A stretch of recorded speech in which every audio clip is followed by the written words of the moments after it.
28 years ago, on a football field in New Jersey, my mother stood to address her graduating class. It was a crowning achievement for the daughter of working-class Irish immigrants. She spoke of war, economic adversity, and the need for change. At that time, America was swept up in a nuclear arms race with the Soviet Union. Gas prices were considered outrageous. Families struggled to get by. The Middle East was in chaos. Apathy ruled in the hearts of our nation's youth. Sound familiar? The fact is, every generation faces the same essential challenges and the same basic decision. Will we be overcome by difficulty, or will we prevail when the times are dark and difficult? There will always be war, economic tribulation, and pervasive apathy. This world is not suddenly going to make everything easy for us, but that does not matter. It is what we do with what we have that matters. Today, I stand before you as an immigrant's daughter. My father and his family were driven from their homes by the Islamic Revolution in Iran. They came to this country with almost nothing. They could hardly speak English. My uncle was an incredibly brave man.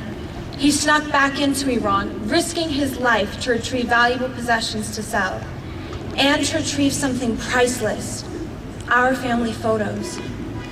Just weeks ago, cancer took him away from us long before his time. Yet I'll always treasure the memory of his genuine fervor for this country. It was almost comical how he would cheer his children on when they did homework. He would jump in the air, clapping and shouting, "This is America! In America, you can become anything." His vivacious spirit inspired his children to pursue the American dream. Now, one is a teacher, one is a musician, and one is a doctor. I'm proud to say that my family has not been overcome by adversity. Instead, with hard work and determination, we have overcome the difficulties. This has been my journey, my family's journey. Perhaps your journey does not look exactly like mine, but I truly believe that in many ways, our history is much the same. Whether we have led a life of privilege or of difficulty, there will yet be stumbling blocks we must face and overcome if we want to find success in life. Remember the words of Booker T. Washington. Success is to be measured not so much by the position that one has reached in life, as by the obstacles which he has overcome while trying to succeed.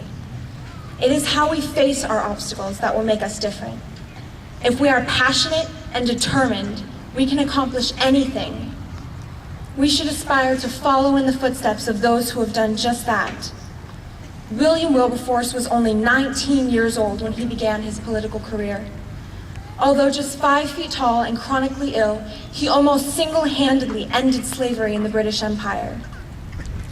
Corrie ten Boom stood against the Nazi regime in Holland during World War II. She risked her life to save thousands of Jews and was thrown into a concentration camp where her entire family died. Yet she overcame, forgiving her enemies and traveling the world teaching others the healing power of forgiveness.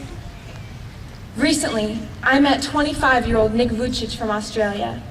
Although born with no arms or legs, he has already spoken in 19 countries.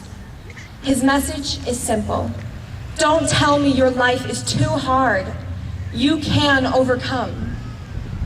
Who among us will make the tough choices like these men and women? Who among us will find it within ourselves to overcome and to make a difference in our world?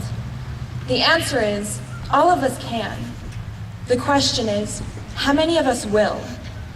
I am asking you to stand up tonight and promise to fight through adversity and always try to make a difference. My fellow graduates, this is our year. Tonight is our night to celebrate this defining moment. I know that it has not always been easy.